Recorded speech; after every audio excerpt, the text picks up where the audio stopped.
Pinocchio. Disney's Pinocchio is a heartwarming journey of a mischievous puppet learning honesty, bravery, and what it truly means to be human. But in Carlo Collodi's original 1881 serialization, Pinocchio was an absolute monster. From the very second Geppetto carves his wooden mouth, the puppet mocks and spits on him. The moment his legs are finished, he kicks his creator and runs into the street. When local police step in, they assume Geppetto is abusive and throw the poor old man in jail. Left unsupervised, Pinocchio returns home to find the talking cricket. Instead of listening to his wise, gentle warnings, Pinocchio grows annoyed, grabs a wooden mallet, and crushes the cricket flat against the wall. When Geppetto is finally released, he sacrifices his only winter coat to buy Pinocchio a school book. What does Pinocchio do? He immediately sells the book to buy a ticket to a puppet show. He is chaotic, selfish, and completely unbothered by the chaos he leaves in his wake. Eventually, his sins catch up to him. Targeted by two ruthless grifters, the fox and the cat, Pinocchio is stalked through a dark forest. They bind his hands, slip a heavy rope around his neck, and hang him from a giant oak tree. Pinocchio gasps for air in the howling wind, his wooden limbs twitching until he suffocates. That was supposed to be the end. Collodi wrote it as a bleak warning to disobedient children. But after public outrage and pressure from his publisher, Collodi resurrected the puppet, introducing the Blue Fairy to save him and eventually guiding him toward actual redemption. The Little Mermaid. In 1837, Hans Christian Andersen didn't write a romance. He wrote a spiritual tragedy. His Little Mermaid doesn't just desire a handsome prince, she craves an eternal human soul. Mermaids live for 300 years, but when they die, they simply dissolve into sea foam. Humans, however, possess a divine spark that survives physical death. To gain one, the mermaid must win the absolute devotion of a human man. Desperate, she strikes a deal with the sea witch. The price is her voice, literally sliced from her mouth with a blade, but the physical torment is only beginning. The potion she drinks feels like a double-edged sword tearing through her body. Once she has legs, every single step feels like treading on shards of broken glass. Her feet bleed constantly, yet she must smile and dance for the prince. But the agony is entirely in vain. The prince views her as a mute pet, eventually marrying a foreign princess he mistakenly believes rescued him from a shipwreck. On the eve of his wedding, the mermaid sisters rise from the waves, offering her a desperate escape, a magic dagger. If she plunges it into the prince's heart and lets his warm blood drip onto her feet, her tail will return and she can go home. She stands over the sleeping prince, knife in hand, but she cannot do it. She flings herself into the black waves, her body dissolving into cold foam. Yet Andersen offers a haunting purgatory. She becomes a daughter of the air, forced to perform good deeds for 300 years just to earn a chance at a soul. Snow White. The Brothers Grimm did not deal in soft imagery. In their 1812 version of Snow White, the evil queen isn't just vain, she is a cannibal. When her magic mirror reveals that Snow White has surpassed her beauty, the queen demands the huntsman bring back the girl's lungs and liver. She doesn't want proof of death, she wants to boil them in salt and eat them. After Snow White escapes to the cottage of the dwarfs, the queen tries to murder her 3 separate times. First, disguised as a peddler, she laces Snow White's corset so tight the girl suffocates. The dwarfs cut the laces just in time. Next, she combs Snow White's hair with a poisoned comb, sending her into a deep coma. Again, the dwarfs save her. Finally, she succeeds with the poisoned apple. But there is no true love's kiss here. The prince who stumbles upon her glass coffin is not a romantic hero. He is a man obsessed with a beautiful corpse.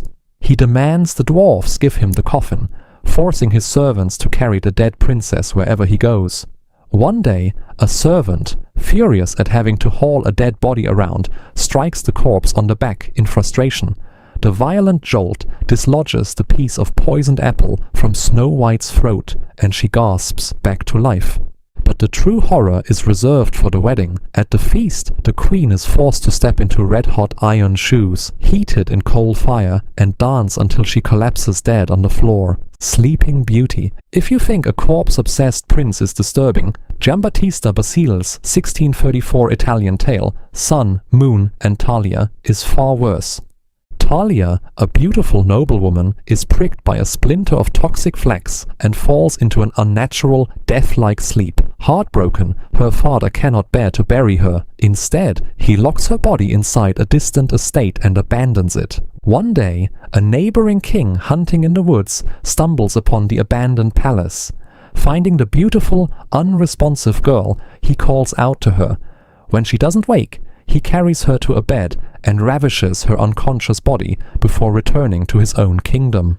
9 months later, the sleeping Talia gives birth to twins. While searching for her breast, one of the infants accidentally sucks the toxic splinter from her finger. Talia wakes up, alive, healthy, and deeply confused to find herself a mother. When the king eventually returns and discovers her awake, he is thrilled, but he already has a wife.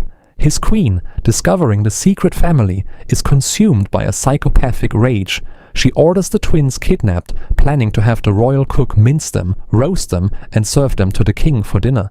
Fortunately, the cook secretly replaces the children with lamb. The queen then attempts to burn Talia alive, but as the flames rise, the king intervenes. Learning of his wife's monstrous plan, he throws the queen into the fire instead. The Hunchback of Notre Dame. Disney's Hunchback of Notre Dame is celebrated for its mature themes, but Victor Hugo's 1831 masterpiece is a pitch-black tragedy where almost nobody survives. Claude Frollo is not a cartoon judge, but the tortured, obsessive archdeacon of the cathedral. His lust for Esmeralda is a destructive illness. Esmeralda herself is not in love with Quasimodo. She sees him only with pity. Her heart belongs to Captain Phoebus, who, in Hugo's novel, is a cruel womanizer who only wants to use her. When Frollo stabs Phoebus in a jealous rage, Esmeralda is framed for the crime. Under brutal torture, she confesses and is sentenced to hang. Frollo offers her a choice: submit to his lust or face the gallows. She chooses death. Quasimodo rescues her, hiding her in the sanctuary of Notre Dame. But Frollo betrays them, handing Esmeralda over to a reclusive, grief-stricken nun who, in a cruel twist of fate, is revealed to be Esmeralda's biological mother. The joy of their reunion is cut short by the arrival of the guards. Her mother is thrown to the ground and dies instantly, while Esmeralda is dragged to the gallows and hanged. Looking down from the cathedral towers, Quasimodo watches her body swing, hears Frollo laughing in triumph, and hurls his adoptive father off the parapet to his death. With nothing left, Quasimodo disappears. Years later, 2 skeletons are found locked in a silent embrace in the mass graves of Montfaucon. When workers try to separate the bones of the hunchback from the woman he loved, they crumble into dust. Tarzan. The Tarzan created by Edgar Rice Burroughs in 1912 was not a gentle protector of the jungle. He was an apex predator. His parents, John and Alice Clayton, are marooned on the wild African coast. Alice slowly loses her mind and dies, leaving John alone with their baby. Soon after, a tribe of brutal great apes attacks. Their leader, Kerchak, not a stern father figure, but a violent killer, brutally murders John. Carla, a grieving ape who just lost her baby, rescues the human infant.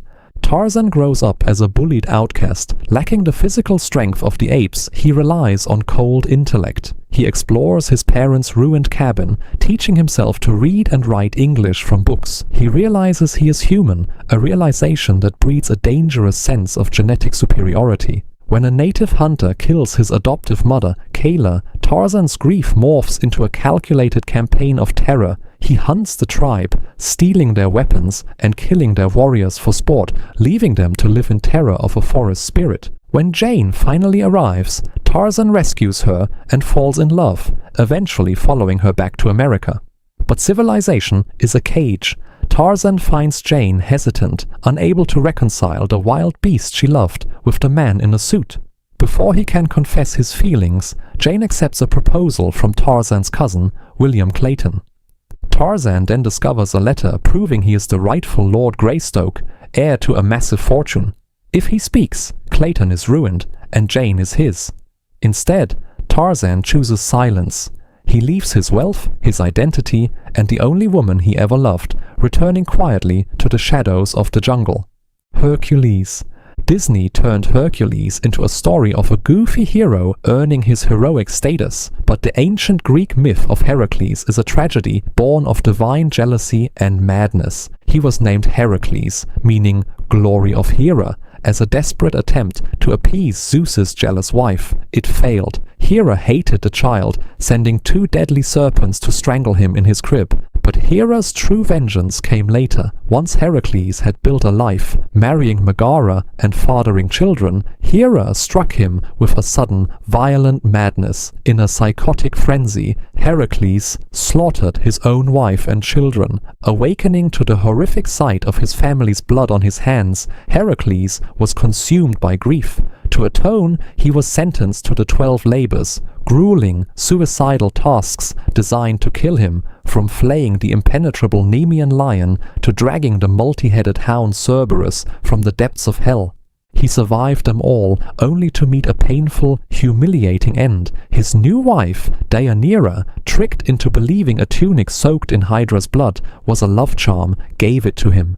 The venom fused with his skin, burning him alive. Unable to bear the agonizing pain, Heracles built his own funeral pyre, threw himself onto the flames, and begged his friends to light it. Cinderella. In the Brothers Grimm's Cinderella, there is no fairy godmother, only a hazel tree planted on her mother's grave, watered by Cinderella's tears. It is the spirits of nature, taking the form of white doves, that grant her wishes. When the prince searches for the girl whose foot fits the golden slipper, the stepmother takes a knife to her own daughters. She commands the eldest to cut off her toes to fit the shoe. The prince is fooled, riding away with her until the white doves call out, pointing to the blood pooling in her golden slipper. The stepmother then forces the second daughter to slice off her own heel. Again, the prince is deceived, and again, the birds reveal the crimson truth. When Cinderella finally tries the slipper and is chosen, the stepsisters realize they are on the losing side. At the royal wedding, they shamelessly walk beside the bride, hoping to secure power and favor. But as they enter the church, the white doves swoop down and peck out one eye from each sister. Still, they refuse to leave. On their way out, the birds strike again, pecking out their remaining eyes, leaving them blind, mutilated, and begging in the streets for the rest of their lives.